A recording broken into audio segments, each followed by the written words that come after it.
Okay, I just want to do a quick little demo on how we change the routers, the bits in these small ones. These can be fairly problematic.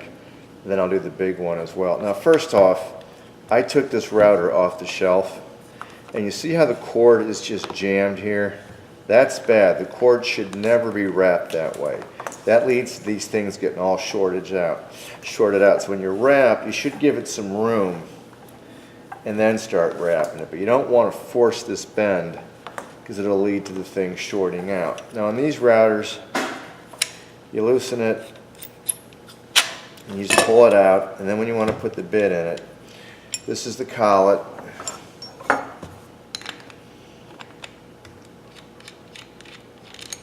This is the collet, and this is the collet. This is the collet nut, and this is the collet. And these things tend to get stuck quite a bit. They can be a real pain to work with.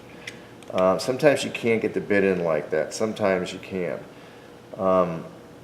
If you have to take that one came out, so we were easy. But let me go ahead and tighten this in. So that fits in there. And I'm just going to lay a wrench on there. Not proving to be cooperative, is it?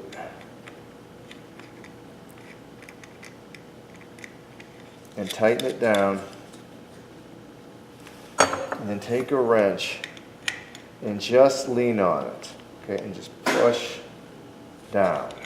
Avoid trying to do this, because what happens is your hands slip and you end up busting your knuckles. So that's putting the bit in, and it's locked down. To take the bit out, we reverse the process. We set it down, put the wrench on it, open our palm, and just push down.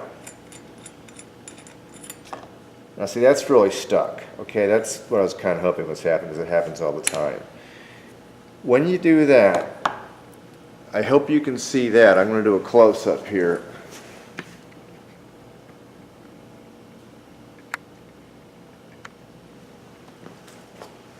Here's the collet, and it's wedged in here, and here's the threads. And we need to protect those threads. We don't want to smack them. So to get that thing out, I'm going to take the wrench, I'm going to rest it on the collar, not the threads, and then give it a whack. And that loosens it up. Okay? And if you're putting the router away without a bit in it, just finger tighten. Don't drive it all the way down. And tighten it. Alright? So then, when we put the router back,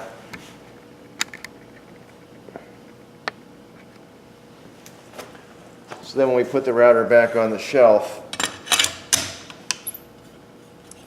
tighten it down and just gingerly wrap the cord, leaving this nice big loop here so there's no pressure on the cord.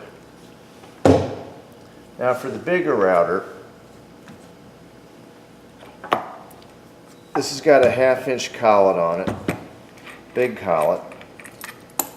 It also will take a 1/4 inch depending upon what bit you're putting in there. Now these routers can be pretty horrible for putting a bit in it, because people will, shove the bit in,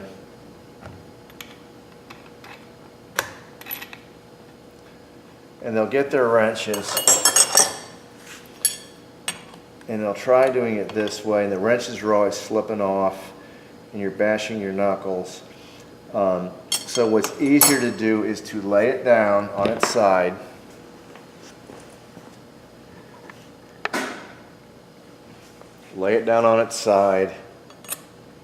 put one wrench on it, take the other wrench with your hands open, and just do it that way.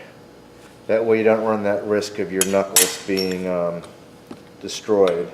And if you're loosening it, it's just the opposite. Set it down, open your palm, and get it started. And a lot of times on these routers, it's a double click, so it comes loosely out to here, and then it gets hard again, and I have to put the wrench back on it and pop it again for the bit to come loose. So there's the 1/2 inch, there's the 1/4 inch. And that's basically the process for changing the bits in the routers.